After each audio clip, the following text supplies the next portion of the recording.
اللهم ألهمنا مراشد أمورنا وأعذنا من شرور أنفسنا ومن سيئات أعمالنا. اللهم صل وسلم. رب اشرح لي صدري ويسر لي أمري واحلل عقدة من لساني.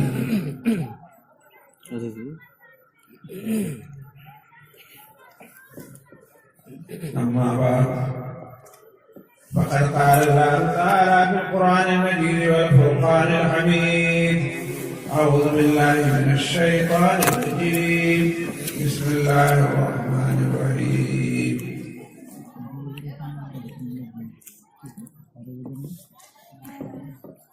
يا أيها الذين آمنوا كونوا قوامين لله شهداء بالقسط ولا يجرمنكم شنآن قوم على ألا تعدلوا اعدلوا هو أقرب للتقوى واتقوا الله إن الله خبير بما تعملون.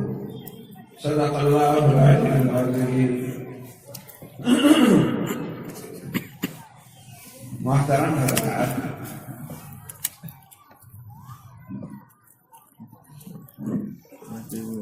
مثل مشہور ہے کہ درخت اپنے پھل سے پہچانا جاتا ہے. صاف سیدھی سی بات کروں گا، تھوڑی سی بات کروں اور سنیں کام. مثل مشہور ہے کہ درخت اپنے پھل سے پہچانا جاتا ہے. پھل کیسا ہے؟ پھل قیمتی ہے تو درخت بھی قیمتی ہے. اور پھل اچھا نہیں آ رہا، کڑوا آ رہا، کانا آ رہا ہے، پھل اچھا نہیں لگتا، ترش ہے، کھٹا ہے، تو اسے سمجھا جاتا ہے کسی کام کرنے، غلط کام میں پرورش کرنے. تو درخت پہچانا جاتا ہے اپنے پھل سے. اسی طرح کوئی مذہب پہچانا جاتا ہے اپنے ماننے والوں سے.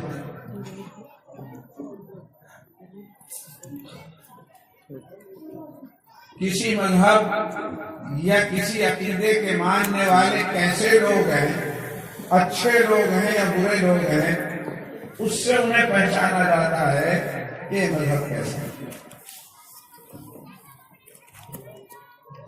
اللہ رب العزت نے اسلام کو بھیجا، قرآن بھیجا، لیکن اس سے پہلے بھی اللہ نے آسمان سے کتابیں نازل کی.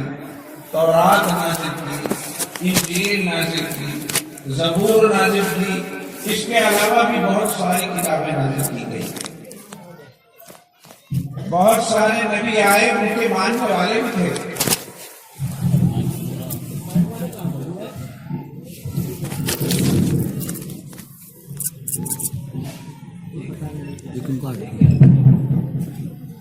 جب اس مذہب پر عمل کرتے رہے، اپنے نبی کی بات پر عمل کرتے رہے، ان کتابوں پر عمل کرتے رہے، تو وہ لوگ چمکتے رہے اور دنیا کے اندر زندگی کی عزت کی زندگی گزارتے رہے.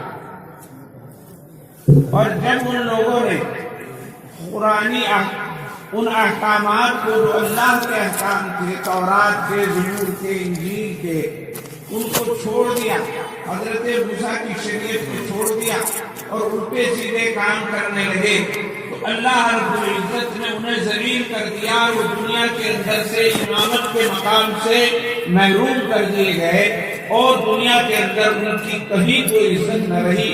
وَضُرِبَتْ عَلَيْهِمُ الذِّلَّةُ وَالْمَسْكَنَةُ، ان کے اوپر مسکنت اور ذلت مسلط کر دی گئی.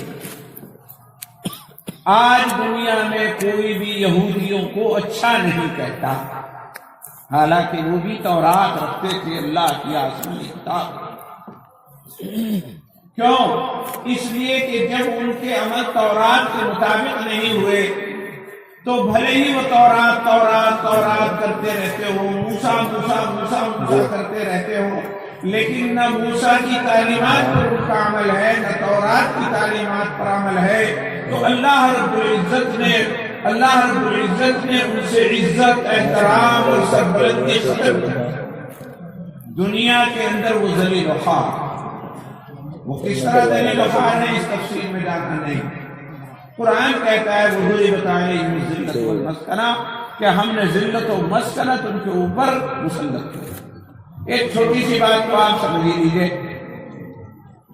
مسلمان یہودیوں سے کئی ہزار سال بعد حضور تشریف لائے، کئی ہزار سال بعد حضور تشریف لائے، لیکن مسلمانوں کی اتنی بڑی تعداد ہے کہ 52-55 حکومتیں ہیں ان کی. اور جہاں حکومت میں نہیں، جیسے ہندوستان کتنی بڑی تعداد ہے، تو اربوں کی تعداد میں مسلمان ہیں اور باعزت بھی ہیں، اور اللہ کا شکر ہے ان کی حکومت بھی. لیکن جو کئی ہزار سال پہلے سے اس دنیا کے اندر آباد ہیں، ان کی دنیا میں ایک بھی حکومت نہیں. ایک لمبی لولی سی حکومت ہے جسے اسرائیل کہتے ہیں، وہ امریکہ کے ساتھ بہت تھوڑی سی ان کی تعداد ہے، بہت تھوڑی سی ان کی تعداد ہے، کروڑ تک بھی ان کی تعداد نہیں پہنچتی. تو یہ خدا کی طرف سے ذلت ہی تو ہے. ورنہ جب ہر مذہب کے ماننے والے اتنے ہیں، اسلام کے ماننے والے اتنے ہیں، جو بعد میں پیدا ہوا، بعد میں مطلب یہ کہ حضور علیہ السلام تشریف لائے اور قرآن بعد میں ہوا، یہ جو ہے اربوں کئی ارب مسلمان ہیں اس کا پوری دنیا کے اندر، اور 50-55 حکومتیں مسلمانوں کی ہیں. تو یہ مطلب یہ کہ یہ عزت اور سرفرازی کی بات ہے. جو ان سے بھی ہزاروں سال پہلے ہیں، ان کی ایک بھی حکومت نہیں، ان کی اکثریت نہیں، ان کی دم کاٹ دی گئی، وہ دنیا کے اندر ذلیل ہوا. ایک چھوٹی سی بات میں نے آپ کے سامنے، اور وہ جو حکومت ہے وہ بھی امریکہ کے سہارے سے دنیا کے اندر زندہ، دجل و فریب اور مکاری کے اندر مشہور ہے. ساری دنیا انہیں مکار اور یاز، دجالیت کے ساتھ وہ دنیا کے اندر، مکاری کے ساتھ وہ دنیا کے اندر کہیں اپنا اثر و رسوخ رکھتے ہیں، ورنہ ان کو کہیں اثر و رسوخ نہیں. خیر، مجھے عرض کرنا ہے کہ اسلام کیسا مذہب ہے اس کا پتہ چلے گا اس کی تعلیمات سے. اگر اس کی تعلیمات اچھی ہیں اور اس پہ عمل کرنے والے اچھے ہیں، تعلیمات تو اچھی ہے ہی، اسلام اچھا ہے، اس کی تعلیمات اچھی ہیں، اس کی تعلیمات اچھی ہیں، اس لیے سمجھا جائے گا کہ اسلام سچا مذہب ہے. لیکن اسلام کی تعلیمات قرآن میں ہیں، کتابوں میں ہیں، تو جب کتابی اعتبار سے بحث کی جائے گی تو ماننا پڑے گا کہ دنیا کے اندر اسلام سب سے اچھا مذہب ہے. یہ بات یہودیوں کو بھی ماننی پڑتی ہے، عیسائیوں کو بھی ماننی پڑتی ہے، ہندوؤں کو بھی ماننی پڑتی ہے، بدھیوں کو بھی ماننی پڑتی ہے. جب بات آتی ہے تعلیمات کی تو اسلام سے اچھی تعلیمات کسی کی نہیں، اور ساری دنیا اسے تسلیم کرتی ہے کہ اسلام سب سے اچھا سچا. اب جہاں تک اس کے پیروکاروں کی بات ہے، اس کے ماننے والوں کی بات ہے، یعنی میری اور آپ کی بات ہے، تو یہاں آ کر معاملہ تھوڑا سا لوز ہو جاتا ہے. مسلمانوں کی ایک تعداد الحمدللہ پھر بھی اچھی تعلیمات پر عمل کرتی ہے اور وہ دنیا کے اندر نمونہ. لیکن کچھ تعداد ایسی بھی ہے، ایک بڑی تعداد ایسی بھی ہے جو اسلام کی ان خوبصورت تعلیمات پر عمل نہیں کرتی. اس وجہ سے وہ خود بھی ذلیل ہوتی ہے اور اپنی ذلت کے ساتھ اسلام کے لیے بھی بدعنوانی کا داغ بن جاتا ہے. کیوں؟ ہر آدمی تو اسلام کی تعلیمات کو نہیں جانے گا، کتاب پڑھ کر کے نہیں دیکھے گا، وہ تو مسلمان کو دیکھے گا. مسلمان اگر اچھا ہے تو اس کا مذہب بھی اچھا ہے، مسلمان اچھا نہیں تو اس کا مذہب بھی اچھا ہے. تو اس لیے ضروری ہے کہ ہم اپنے آپ کو صحیح کریں، قرآن کی تعلیمات کے مطابق کریں، رسول اللہ کی تعلیمات کے مطابق کریں. اگر ہم نے اپنے آپ کو رسول اللہ کی تعلیمات کے مطابق بنا لیا تو یاد رکھو وعدہ ہے قرآن پاک کا کہ میں تمہیں دنیا میں بھی عزت دوں گا اور آخرت میں بھی جنت۔ اللہ کا جس پر آپ ایمان لائے، جس قرآن پر آپ ایمان لائے، اس کا وعدہ ہے وعد اللہ الذین آمنوا وعملوا الصالحات لیستخلفنہم فی الارض۔ اللہ نے ایمان والوں سے اور عمل صالح کرنے والوں سے وعدہ کر لیا ہے اگر تم نے قرآن اور حدیث کے مطابق زندگی گزاری تو میں تمہیں دنیا کے اندر خلیفہ بنا دوں گا، یعنی تمہیں دنیا کے اندر عزت کی زندگی عطا، عزت کی زندگی عطا، محبوبیت کی زندگی عطا کروں گا، سرفرازی اور سربلندی کی زندگی عطا کروں گا۔ یہ اللہ اور اس کے رسول کا وعدہ ہے، اللہ اور اس کے رسول کا وعدہ ہے، قرآن کا وعدہ ہے۔ اگر آپ اللہ پر ایمان رکھتے ہیں، قرآن پر ایمان رکھتے ہیں، رسول اللہ پر ایمان رکھتے ہیں تو قرآن کہہ رہا ہے کہ اگر تم نے قرآن کے مطابق عمل کیا تو میں تمہیں سربلندی عطا کروں گا۔ وَأَنْتُمُ الْأَعْلَوْنَ إِن كُنتُم مُؤْمِنِينَ، تم ہی سربلند رہو گے، تم ہی باعزت رہو گے، تمہاری ہی حکمرانی رہو گے اگر تم صحیح معنی میں مومن ہوئے اور قرآن و حدیث پر تم نے عمل کیا۔ تو بہرحال اسی بات کو بتانے کے لیے، اسی بات کو سمجھانے کے لیے کہ ہماری جو ذلت ہے یہ ذلت کس وجہ سے ہے، یہ ہماری ذلت قرآن کو چھوڑنے کی وجہ سے ہے، قرآن کو چھوڑنے کی وجہ سے ہے، سنت کو چھوڑنے کی وجہ سے ہے، دین کو چھوڑنے کی وجہ سے ہماری ذلت ہے۔ بات کو سمجھانے کے لیے اور یہ بات بتانے اور جتانے کے لیے کہ سارے سربلندی اگر چاہتے ہو، کامیاب زندگی اگر چاہتے ہو تو قرآن و حدیث کو اپناؤ۔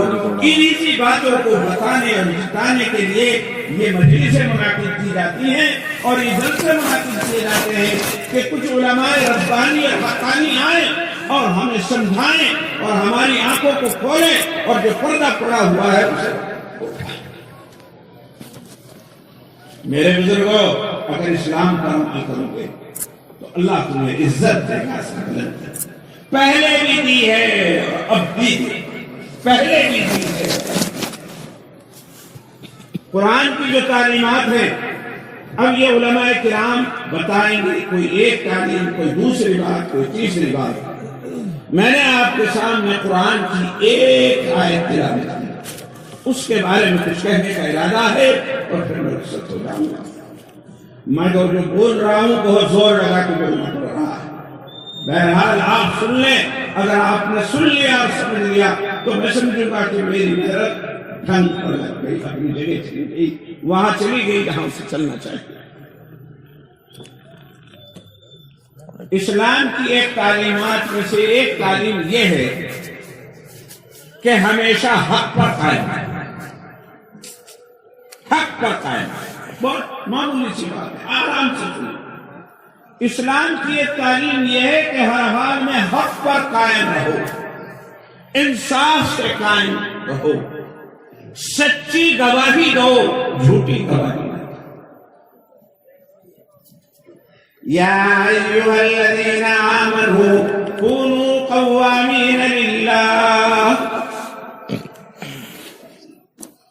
اے ایمان والو اللہ کے لیے راست بازی اختیار کرو، سیدھا راستہ اختیار کرو، اللہ کے لیے، اللہ سے کرو، سیدھا راستہ اختیار کرو، اچھا راستہ اختیار کرو، حق پر قائم رہو، ناحق کی طرف نہ جاؤ۔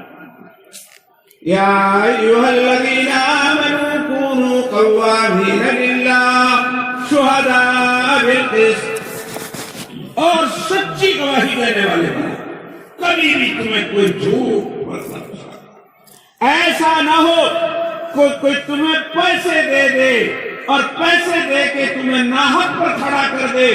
ہرگز تم میں ایسا نہ ہونا چاہیے کہ تم پیسے کے لالچ میں، زمین کے لالچ میں، جائیداد کے لالچ میں، پارٹی کے لالچ میں، ووٹ بنانے کے لالچ میں غلط بات کا مطالبہ کر لو، تمہاری شان سے یہ بعید ہونا چاہیے کہ تم کبھی بھی غلط بات کا مطالبہ نہ کرو، مطالبہ کرو تو اس بات کا کرو جو بالکل سچ ہے، سچی بات پر قائم رہو، حق پر قائم رہو، کبھی بھی باطل کے اوپر نہ۔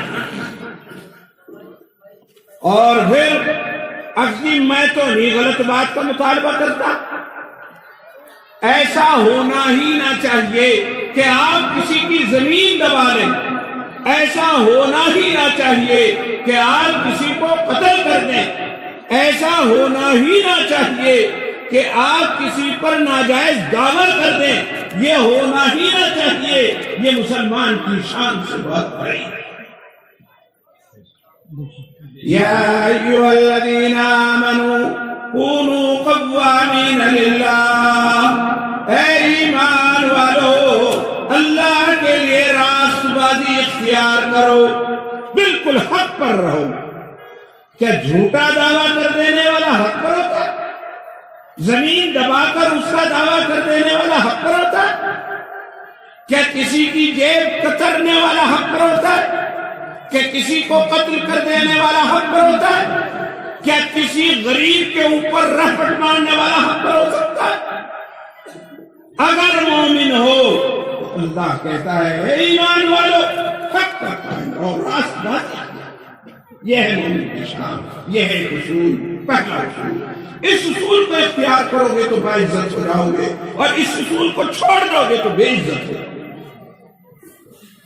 اور پھر دوسرا کہ میں نے تو غلط مطالبہ نہیں کیا، مطالبہ تو اس نے کیا غلط، بس میں نے تو صرف گواہی تو دی۔ کبھی کبھی ایسا ہوتا ہے کہ میں نے قتل نہیں کیا، قتل اس نے کیا اور گواہی میں نے دے دی کہ اس نے کیا قتل وغیرہ وغیرہ۔ شہداء بالقسط کونوا شہداء بالقسط، اے ایمان والو سچی گواہی دینے والے بنو، چونکہ جھوٹی گواہی دینے والا مردود ہے، جھوٹی گواہی دینے والا اللہ سے لڑ رہا، جھوٹی دینے والا ظلم کو مضبوط کر رہا، حق کے خلاف۔ کیا مطلب؟ میں کہہ رہا قسم کھا کہ یہ تو ان نے کرا، حالانکہ کرا تھا کسی اور، یہ مجھے پتہ ہی نہیں کہ تو کیوں دے رہا گواہی جبکہ تجھے پتہ ہی نہیں، کیا کسی سے نہیں کرا۔ یہ زمین کا، روپے کا، جائیداد کا معاملہ، حالانکہ مسلمان جانتا ہے اللہ خبیر بما تعملون۔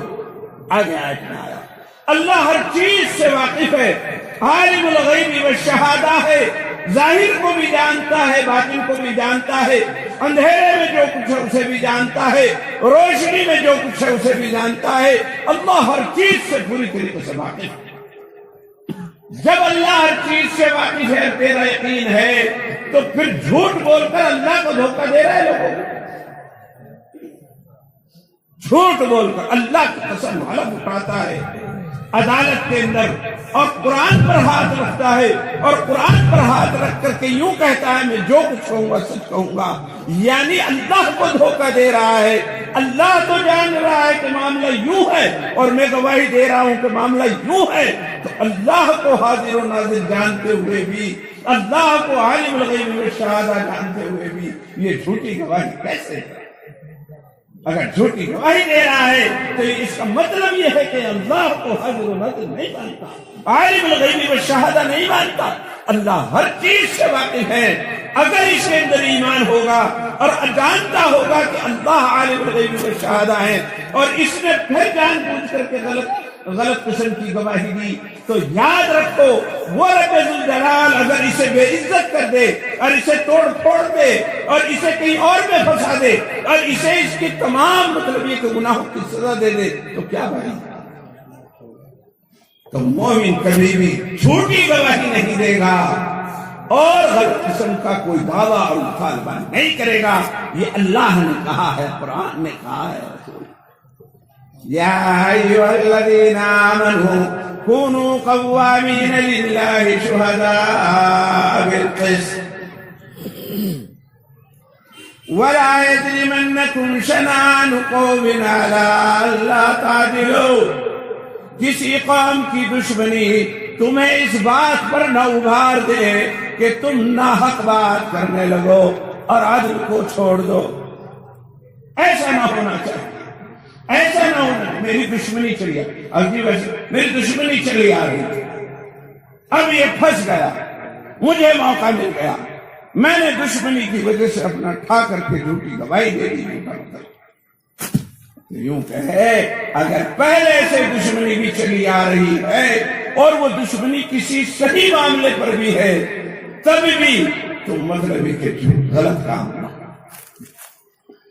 ایک روایت سے پتہ چلتا ہے اگرچہ اسی طرح کی دوسری بھی آیت ہے اور اس کا شان نزول ہے یہی مضمون ہے تقریباً کہ ایک شخص تھا اس کا نام حکیم تھا اور وہ بہت چالاک آدمی تھا. وہ اپنے آدمیوں کو لے کر مدینے آیا اور آ کر کے اس نے سارے آدمیوں کو تو مدینے میں سے باہر ٹھہرا دیا اور خود حضور کے پاس آیا.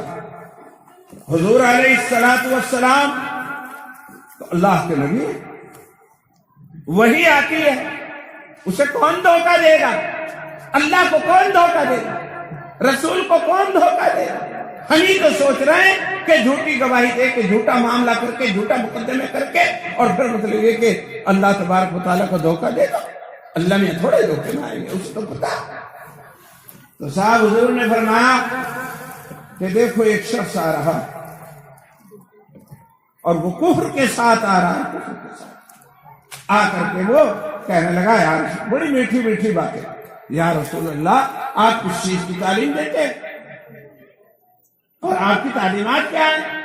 حضور نے فرمایا کہ لا الہ الا اللہ محمد رسول اللہ اس کی گواہی دو اور دل سے یقین رکھو. نماز پڑھو، روزہ رکھو، زکوٰۃ دو وغیرہ وغیرہ. حضور نے ساری باتیں. انہوں نے کہا رسول اللہ میں اس لیے آیا ہوں تاکہ مطلب یہ تعلیمات حاصل کر لوں اور جا کے اپنے قوم کو بتاؤں گا اور پھر انہیں ساروں کو ایمان میں ڈالوں. یہ کہہ کر کے وہ چل گیا.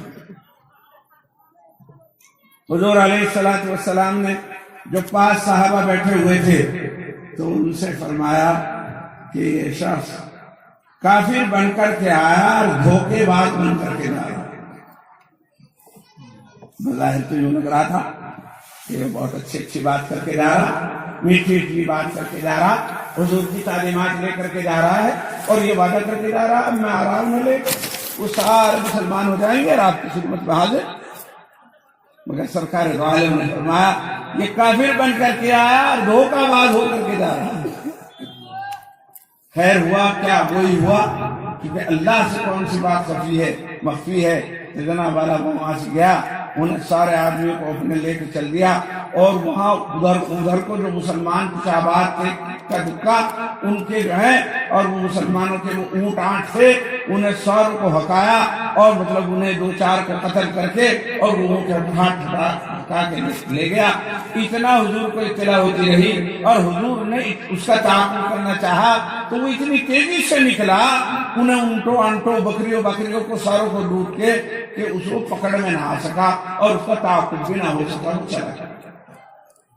وہ جو حضور نے کہا تھا وہ بات صحیح ہو گئی.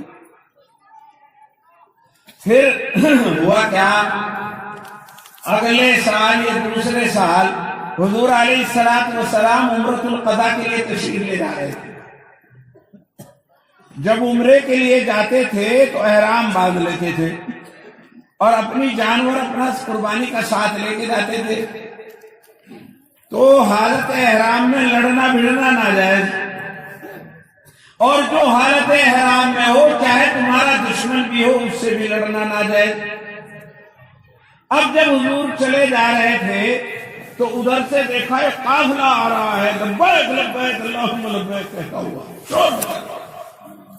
اور حضور نے سر جھکایا اور فرمایا حکیم آ رہا ہے. وہی آ رہا ہے دغاباز وہی آ رہا ہے. پھر جو دیکھا کریم میں واقعی وہی ہے اور احرام باندھ رکھے. اس وقت تک کافر لوگ بھی عمرہ کیا کرتے تھے. کافر لوگ بھی عمرہ اور حج کیا کرتے تھے.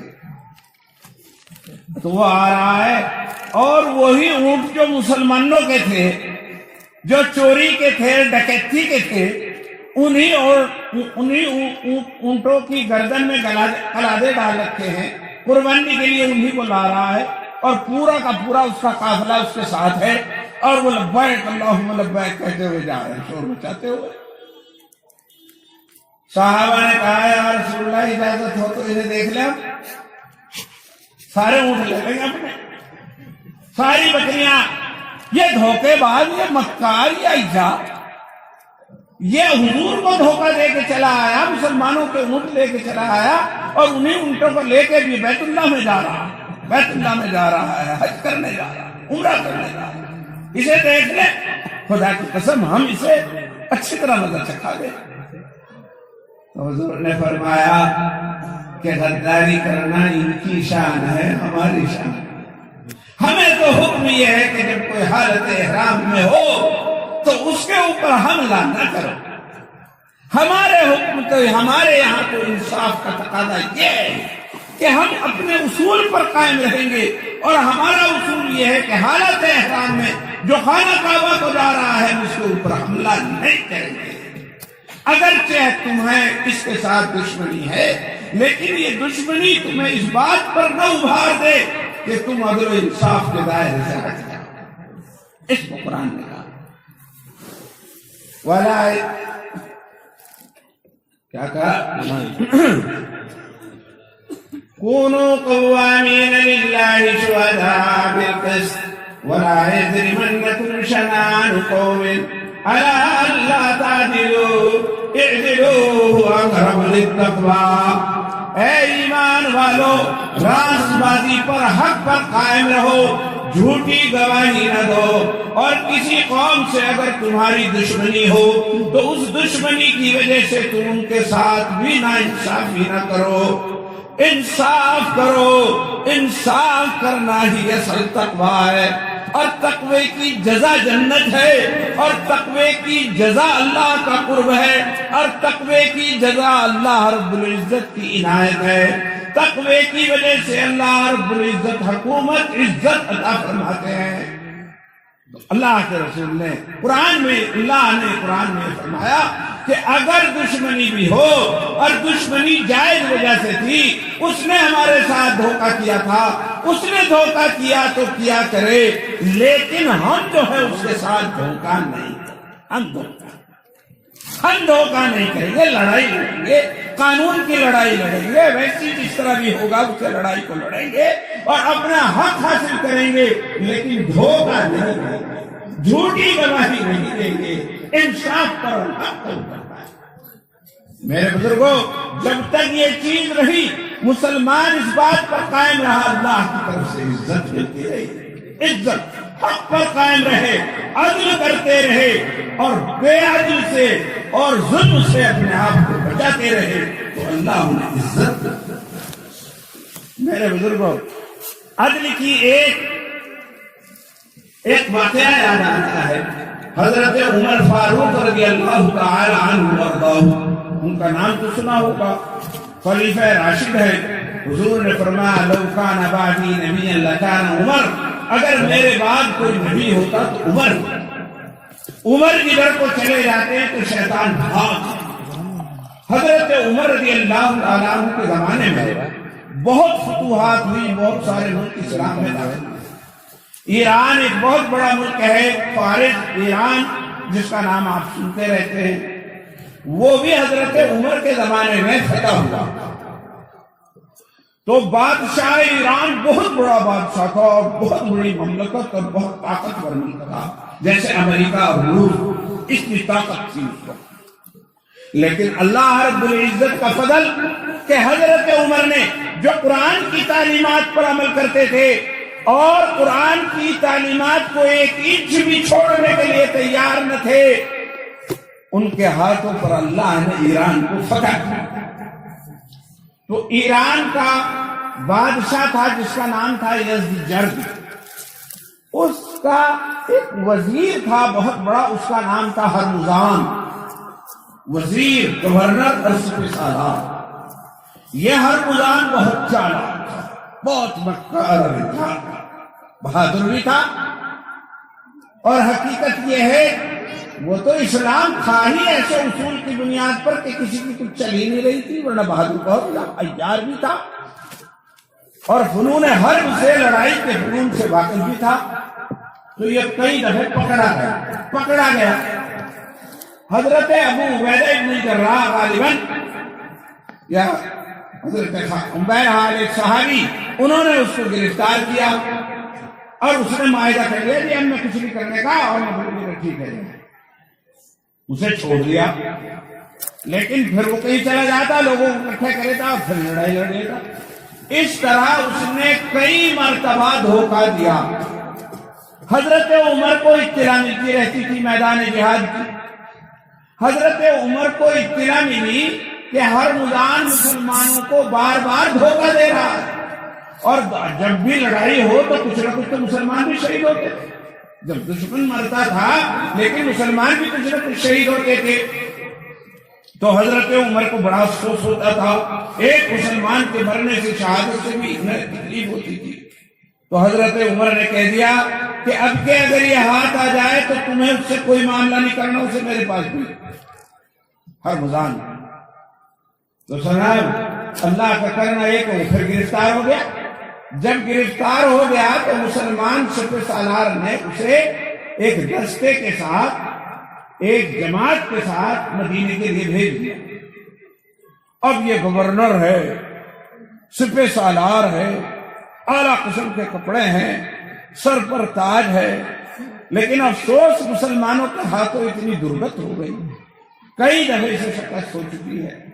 آج یہ پکڑا گیا اور اس کے لیے حکم یہ ہے کہ بھئی مدینے لے جاؤ، جو امیر المومنین ہے وہ فیصلہ کریں گے۔ اسے پکا یقین ہے کہ اب کے تو چھٹنے والا نہیں، اب کے تو چھٹنے والا نہیں۔ اور یہ قافلے کے ساتھ چل دیا، چلتا رہا قافلہ، چلتا رہا یہاں تک کہ مدینے پہنچا۔ مدینے میں جب پہنچا تو مدینہ کوئی بہت بڑا شہر آج بھی نہیں، اس زمانے میں تو کیا ہوتا، وہاں تو مدینہ اس زمانے میں بس ایک گاؤں جیسا تھا، زیادہ بڑا نہیں تھا، بڑا سا گاؤں ہو جیسا۔ اور وہ سارا مدینہ حضور کے زمانے کا آج مسجد نبوی کے اندر آ گیا سارا کا سارا۔ تو خیر اب یہ رہتا تھا، اس نے دیکھا تھا انطاکیہ، کسرا کے محل اور بڑے بڑے شہر اس نے دیکھے تھے۔ تو صاحب یہ گاؤں سے میں جا رہے ہیں، کہاں لے جا رہے ہیں؟ وہاں لے چلو جہاں تھارا امیر المومنین ہے، کہاں وہیں جا رہے ہیں۔ اب اسے خیال میں نہیں تو یوں سوچ رہا تھا، جس نے ایران کی سلطنت کو برباد کر دیا، قصر ابیض کے اوپر جس نے قبضہ کر لیا، اور جس نے بڑے بڑے شہروں کو تخت و تاراج کر دیا، وہ کیسا بڑا بادشاہ ہوگا مسلمانوں کا، اور کیسا اس کا شہر ہوگا، کیسا اس کا محل ہوگا، کیسا اس کا تاج و تخت ہوگا، وہاں بیٹھ کر کے وہ حکومت کرتا ہوگا۔ یہ سوچتا ہی چلا جا رہا تھا، لیکن اب مدینے میں آیا تو مدینہ دیکھا معمولی سی بستی، جھونپڑے پڑے ہوئے۔ آتے آتے وہ جو ہے مسجد نبوی کچی چھپر کی مسجد نبوی، چھپر کی مسجد، ہاں چھپر کی، وہاں آ کے قافلہ رک گیا۔ اس نے کہا کہاں لے آئے ہو؟ غریبوں کی بستی میں۔ یہ غریبوں کی بستی میں لے آئے؟ میں کوئی معمولی آدمی ہوں، اگر میں قیدی بھی ہوں تو میں وزیر ہوں، میں رستم ہند ہوں، مطلب وہ جو ہے رستم ایران ہوں، تو مجھے وہاں لے چلو جہاں تمہارا بادشاہ رہتا ہے۔ کہاں لے آئے؟ پچھڑے آدمیوں کی بستی میں۔ نے کہا کہ بھئی یہی ہمارا تو دارالخلافہ ہے، مسجد وہ دار یہ مسجد ہے، اور وہ جو چٹائی پہ پڑے وہ ہمارے بادشاہ ہیں امیر المومنین۔ تو دیکھ کے ہی دل کو بجلی سی گئی، اسلام کی حقانیت چمک گئی۔ وہ سمجھ گیا اس بات کو کہ فتح جو ان کی ہو رہی ہے اصول کی بنیاد پر ہوئی، اعتقاد کی بنیاد پر ہو رہی ہے، اللہ کی مدد و نصرت کی وجہ سے ہو رہی ہے، کسی طاقت و قوت کی بنیاد پر نہیں ہو رہی ہے۔ اس لیے ایک بجلی سے اس کے دل پہ چمکی اور اس کی زبان سے نکل گیا کہ اگر یہی تمہارے امیر المومنین ہیں پھر تو یہ ضرور اللہ کے نبی ہے۔ تو اللہ کے نبی ہوتے تھے۔ تو جو صحابہ ساتھ تھے انہوں نے کہا نبی نہیں ہے، یہ تو نبی کا غلام ہے، یہ نبی نہیں نبی کا غلام ہے۔ تو اچھا ہے، حضرت عمر رضی اللہ تعالیٰ عنہ کو اٹھایا گیا اور اٹھا کر کے بتایا گیا کہ ہرمزان جو فوجوں کا سب سے بڑا سپہ سالار ہے وہ گرفتار ہو کر حاضر خدمت ہے۔ خیر کچھ نہیں، مدینہ میں شور مچ گیا، ہرمزان گرفتار ہو کر کے آ گیا، سارا مدینہ اکٹھا ہو گیا، سارا مدینہ اکٹھا ہو گیا۔ وہی ایران کا زرق برق لباس پہن رکھا، تاج سر پہ رکھ رکھا، اور صاحب مطلب یہ کہ وہ ہتھیار اس نے لگا رکھے اور اسے لا کر کے حضور وہاں رکھ دیا گیا مسجد نبوی کے اس میں۔ آج اسلام کی عزت کا عظیم شان دن تھا کہ ایران کا سب سے بڑا شخص گرفتار ہو کر مدینے کی گلیوں میں آیا ہوا تھا۔ اسلام سر بلند تھا اور کفر انتہائی سرنگو اور ذلیل ہو چکا تھا کہ وہاں کا سب سے بڑا آدمی آج مدینے کے اندر جان بچانے کے لیے آیا۔ حضرت عمر رضی اللہ تعالیٰ عنہ نے قاضیوں کو بلایا، جو لوگ فیصلہ کرنے والے تھے، حضرت علی، حضرت عبداللہ بن مسعود وغیرہ وغیرہ، انہیں بلایا۔ اس نے کہا کہ اس کے بارے میں دیکھو، یہ وہ شخص ہے جس نے 10 مرتبہ مسلمانوں کو دھوکہ دیا اور بہت سارے مسلمانوں کی اس کی وجہ سے ناحق شہادت ہوئی، اس کے بارے میں کیا فیصلہ ہے؟ اسے چھوڑ دیا جائے کہ اسے قتل کر دیا جائے؟ یہ کیسے کیا جائے؟ مسلمانوں اپنی تاریخ کے بارے میں سنا، کیسے تھے تمہارے آباء و اجداد، اور اسلام کیسے پھیلا تھا؟ جھوٹے ہتھ کنڈوں سے پھیلنے والا نہ تھا اسلام۔ چنانچہ نتیجہ یہ ہوا، انہوں نے دیکھا، اپنا مطلب یہ غور کیا تو قاضیوں نے فیصلہ دیا کہ اسے قتل کر دیا جائے، یہ واجب القتل ہے، اس کی کوئی بخشش کا معاملہ نہیں، اس نے تو بہت سارے مسلمانوں کی شہادت کا سبب بنا۔ اب حکم دے دیا، وہاں یوں تو تھا نہیں، تاریخ پہ تاریخ، تاریخ پہ تاریخ، بس وہاں تو وہی فیصلہ، وہی حکم، وہی قاضی، وہی عدالت اور وہی سزا۔ جلاد کو بلا لیا گیا کہ صاحب وہ کیا جائے۔ اب قاعدہ یہ ہے کہ جب کسی چیز کو پھانسی کی سزا دی جاتی ہے یا موت کی سزا دی جاتی ہے تو اس سے پوچھا جاتا ہے تیری کوئی تمنا، تیری کوئی تمنا ہو تو بتا۔ تو اس سے بھی پوچھا گیا کہ تمہاری کوئی تمنا ہو تو بتاؤ۔ تو اس نے کہا کہ بس میری تمنا یہ ہے کہ مجھے پانی چاہیے، پانی چاہیے۔ ایک کٹورے کے اندر اس کے لیے پانی لایا گیا۔ پہلے تو اس کے کٹورا ہی سمجھ میں نہیں آیا، کیونکہ ان کے کٹورے تو ایسے ہی سیدھے سادے، یہ سونے چاندی کے کٹوروں میں پینے والا تھا۔ اسے تو ان کا بڑھیا سے بڑھیا کٹورا بھی ایسا لگا جیسے گندا لے آئے۔ خیر اسے بہتر سے کٹورے کے اندر پانی دیا، اب یہ پانی لے کر کے بیٹھ گیا، اب اسے پی نہیں رہا۔ حضرت عمر نے کہا کہ کیوں نہیں پی رہے؟ پیو جلدی سے، کہ خواہ پریشان ہو رہے لوگ، جلدی سے معاملہ نمٹے۔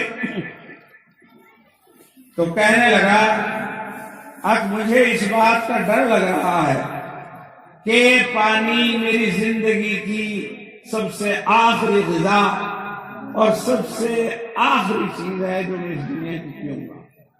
اس سے میری آنکھیں، میرا دل ٹھنڈا ہو، اور مجھے پورا پتا ہے کہ اس کے بعد مجھے دنیا میں کچھ نہیں ملنے والا۔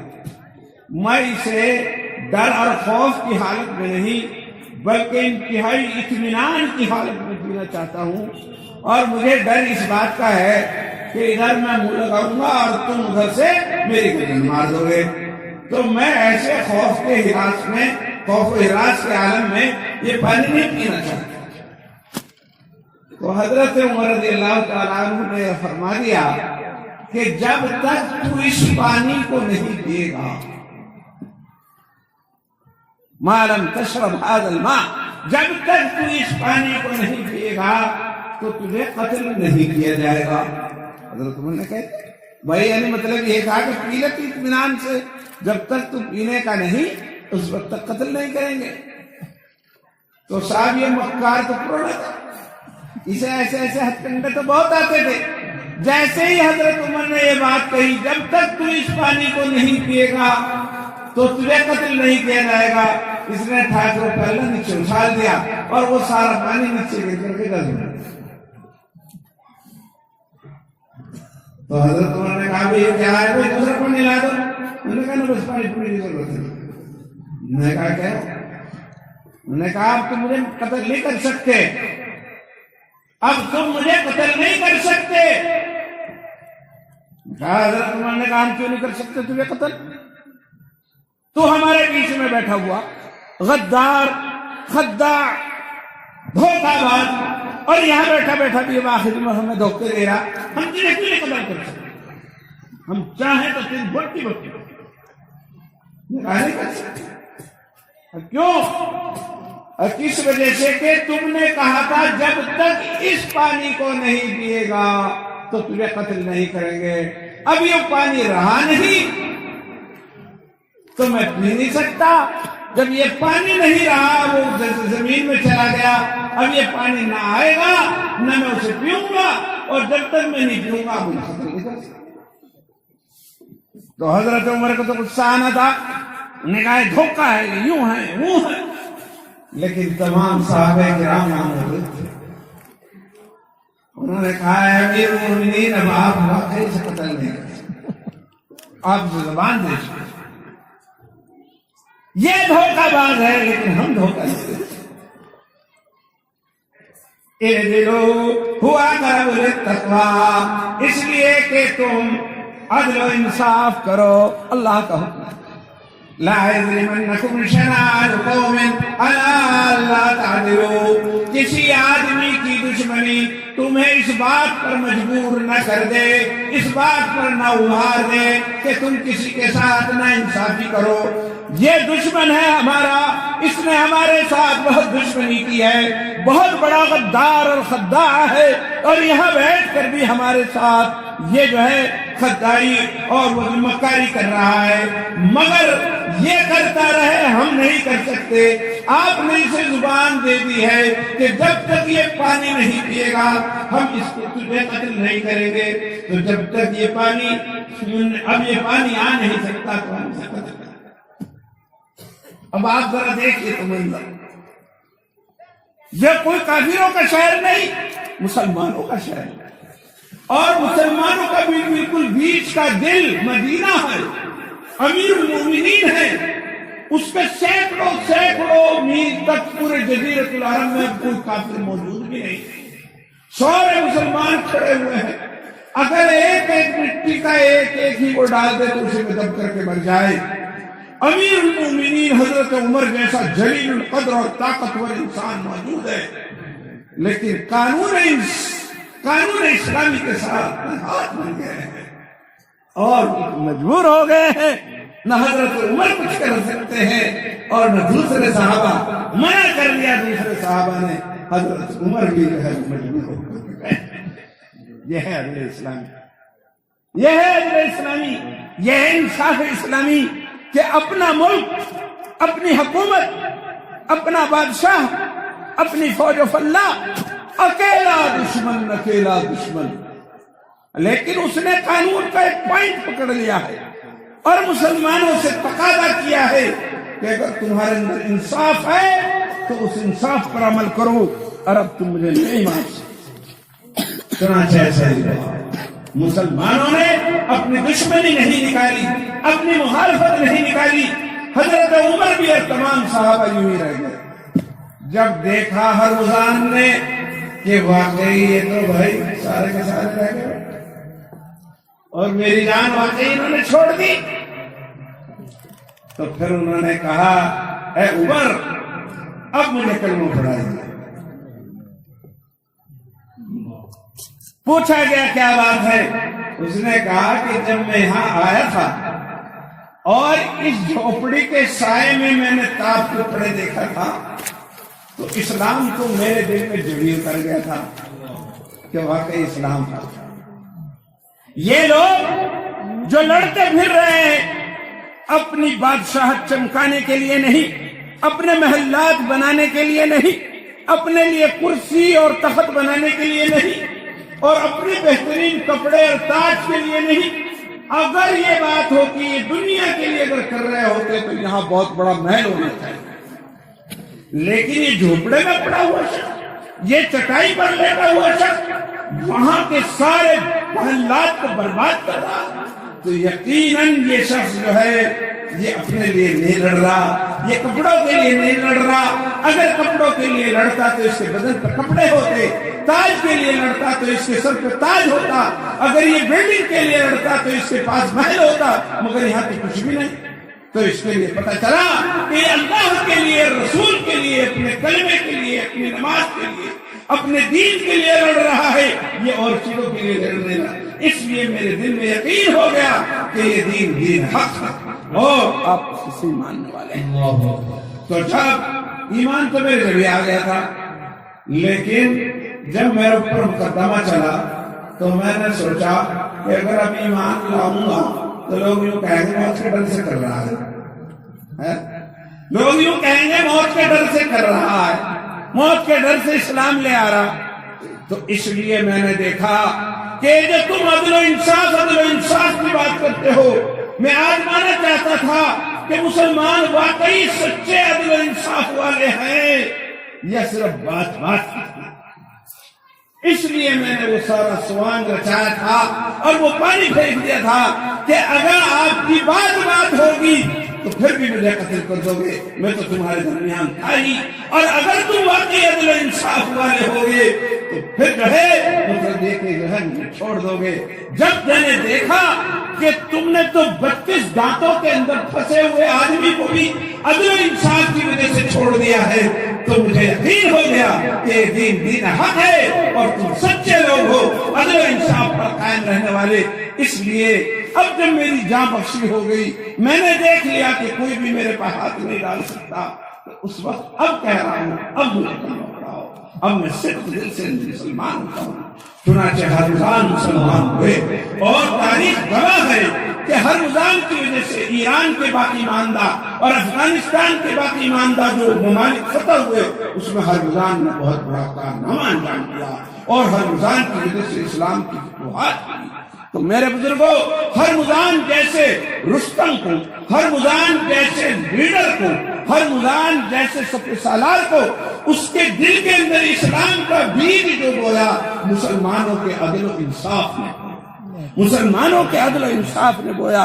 اس کی خدمات جو مسلمانوں کو ملی، اسلام کو ملی، وہ مسلمانوں کے عدل و انصاف نے۔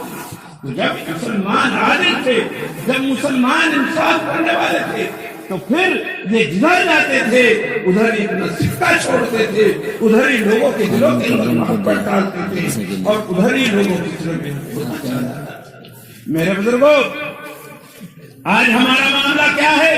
ہمارا معاملہ یہ ہے کہ ہم اسلام کی تعلیمات کو تو چھوڑ دیا اور ہتھیار ہے نہ کچھ ہے، گلیل سے کام لگانا چاہ رہے ہیں، توپ کے مقابلے میں گلیل سے کام لینا چاہ رہے ہیں، اور صاحب گولوں کے مقابلے میں پتھر اٹھا کر کے مارنا چاہ رہے ہیں اور کہہ رہے ہیں ہم جہاد کر رہے ہیں۔ تم کاہے کا جہاد کر رہے ہو؟ جہاد تو اخلاق سے ہوتا ہے، اخلاق کا جہاد ہوتا ہے۔ اخلاق اختیار کرو، اگر اختیار کرو گے اخلاق تو لوگ اللہ تعالیٰ کے دلوں کے اندر تمہاری محبت ڈال دیں گے، الفت ڈال دیں گے۔ مجھے ایک واقعہ یاد آ رہا ہے، ذرا سا اسے سنا کر کے میں آپ سے رخصت ہو جاتا ہوں۔